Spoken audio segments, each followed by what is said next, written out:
अंग्रेजी में एक कहावत है, all that glitters is not gold. यानी हर चमकती हुई चीज़ सोना नहीं होती। देखिए, अगर आपका पढ़ने में मन लगता है तो पढ़िए, और अगर नहीं मन लगता है ना तो फिर पढ़ाई आप ज़्यादा नहीं तो 12th तक तो करिए फिर भी। और उसके बाद जो भी काम में आपकी रुचि है, चाहे वो कैसी भी स्किल है, तो आप उस स्किल को डेवलप करिए अपने अंदर। यानी इन दिनों हो क्या रहा है ना कि जनसंख्या बहुत तेज़ गति से बढ़ रही है। मैं हमेशा बच्चों को कहता हूँ, और रोज़गार है नहीं अपने पास में कहीं भी। इस वजह से प्रॉब्लम आ रही है बच्चों को आगे चलकर। जो आफ्टर 12th कर लेते हैं, 12th के बाद जब ग्रेजुएशन करते हैं, ग्रेजुएशन के बाद जब कभी भी कोई काम ढूंढते हैं तो उनको कई बार काम नहीं मिल पाता है। क्योंकि भाई तुम जानते हैं ऑलरेडी जनसंख्या भारत की बहुत ज़्यादा है, और ऐसी कंडीशन में क्या है ना कि जब जनसंख्या ज़्यादा है तो रोज़गार भी बहुत कम हो जाते हैं। इसलिए अगर आपका मन लगता है पढ़ाई में तो पढ़ाई पढ़ाई करिए। अदरवाइज अगर पढ़ाई में मन नहीं लगता है तो मैं कहूँगा कि आप 12th तक पढ़ाई करिए जैसे तैसे। देन उसके बाद जो भी काम में आपकी रुचि है, यानी जो भी आप अच्छा करना चाहते हैं, ऐसी कोई स्किल है आपके अंदर, चाहे वो गाने की है या फिर कोई भी चीज़ है, टाइपिंग की, आप टाइपिंग अच्छा कर लेते हैं, या फिर जैसी भी अगर आपके अंदर स्किल है, वो आप उससे डेवलप करिए। यानी उसका निरंतर एक्सरसाइज करिए, जिससे कि क्या हो कि वो स्किल जो है वो इतनी डेवलप हो जाए कि आप जैसा कोई कर ना पाए, यानी आप बहुत बेहतरीन तरीके से उसे करना जानते हो। तो उसका क्या फ़ायदा होगा? देखिए, उसका फ़ायदा ये होगा कि एक्चुअल में ना इंडिया में हर चीज़ बिकती है, चाहे वो पानी ही क्यों ना हो।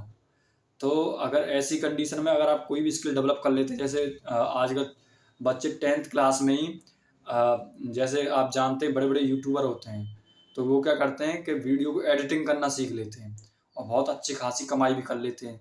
तो जैसे बच्चे हैं, लड़के हैं, तो वो एडिटिंग करना सीख सकते हैं। ऐसी बहुत सारी स्किल होती हैं, जिससे वो अपना पैसा कमा सकते हैं और घर का खर्चा चला सकते हैं।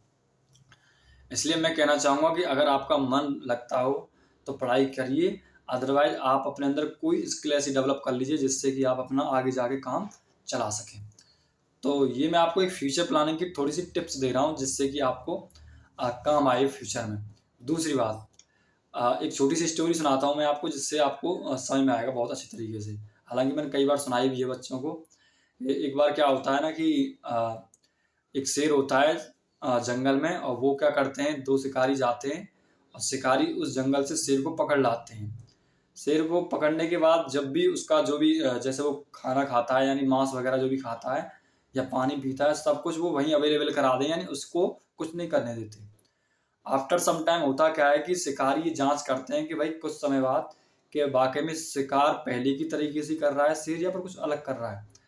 तो होता क्या है कि वो दोबारा से जंगल में रिलीज़ कर देते हैं उसे। और रिलीज़ करने के बाद होता क्या है कि वो देखते हैं कुछ समय बाद कि भाई जो शेर है, उसका शिकार तो कुत्तों ने कर लिया। यानी कि वो अपना शिकार करना भी भूल गया कुछ समय के बाद, क्योंकि उसके पास सब चीज़ अवेलेबल हो जाती थी, पानी की जगह पानी, खाने की जगह खाना। इसलिए वो अपनी पुरानी जो सारी चीज़ें हैं भूल गया था। यानी कहने का मतलब ये, अगर आप किसी पर डिपेंडेंट हो जाते हैं या निर्भर हो जाते हैं, तो आप जो आपके अंदर खूबी है, जो भी स्किल है, आप उसको भूल जाते हैं। इसलिए आप किसी पर डिपेंड ना रहें, अपनी स्किल को बार-बार डेवलप करते रहें, एक्सरसाइज़ करते रहें, जिससे कि वो स्किल आपके अंदर डेवलप होती रहे। चलिए, बहुत दिनों बाद बनाने का वीडियो मौका मिला है। चलिए, समझ में आया होगा आपको। धन्यवाद।